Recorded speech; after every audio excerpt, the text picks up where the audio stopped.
You know, I've been doing this a long time. How you were raised shapes who you are as an adult, and for some people, that upbringing was all about survival, not love. It breaks my heart to see people carrying around the pain of a loveless childhood, so today, we're gonna talk about the signs.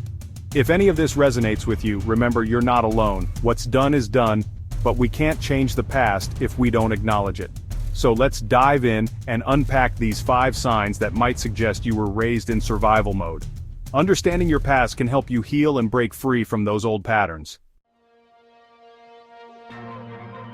Let's talk about criticism.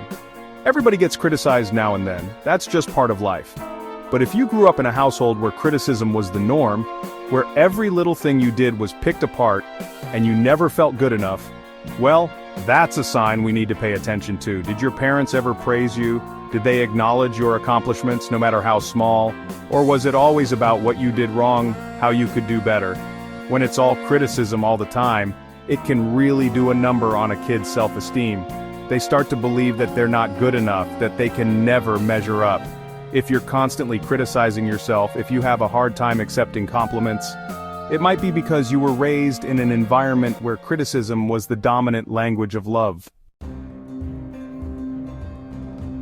Now, let's talk about something that might feel a little uncomfortable: physical touch.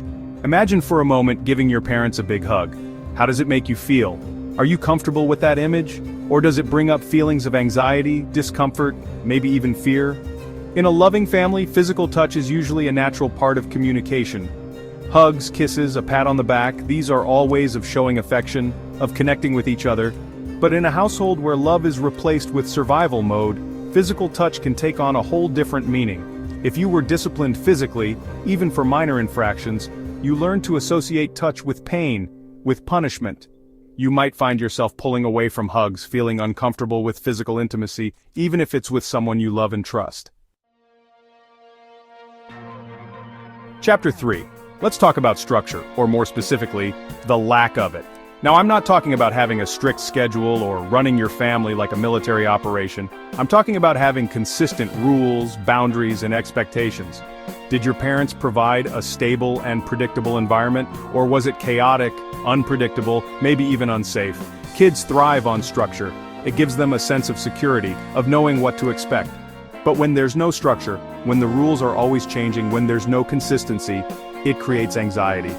Children start to feel like they're walking on eggshells, never knowing what's going to set someone off. Inconsistent caregivers, parental conflict, frequent moves, these can all contribute to a child feeling unsafe and insecure. Chapter 4. We all know that physical neglect is harmful to a child, but what about emotional neglect? It can be just as damaging, if not more so. Emotional neglect occurs when parents fail to meet their child's emotional needs. This can include not providing enough affection, validation, or guidance. Children need to feel loved, valued, and heard.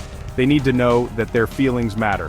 When children are emotionally neglected, they can develop a range of problems, including low self-esteem, difficulty forming healthy relationships, and an inability to regulate their emotions. They might grow up feeling empty, unworthy, or like they don't matter. Chapter 5. Now this next one is tough to talk about, but it's crucial: abuse. And I'm not talking about the occasional outburst of anger, I'm talking about a consistent pattern of physical, emotional, or sexual abuse. If you experienced any form of abuse as a child, my heart goes out to you. Abuse is never okay, it's never the child's fault, and the scars it leaves can run deep. Children who are abused learn to live in a constant state of fear and hypervigilance. This can lead to a range of problems later in life, including difficulty trusting others, forming healthy relationships, and managing emotions. Look, I know this was heavy stuff, but it's important to talk about these things. If you resonated with any of these signs, please know that you're not alone. There are people who care, and there is help available. You can heal from these experiences. You can break free from the cycle of survival mode and learn to live a life filled with love and joy. And if you found this video informative or helpful, please leave a like and subscribe to Sci2 for more videos just like this.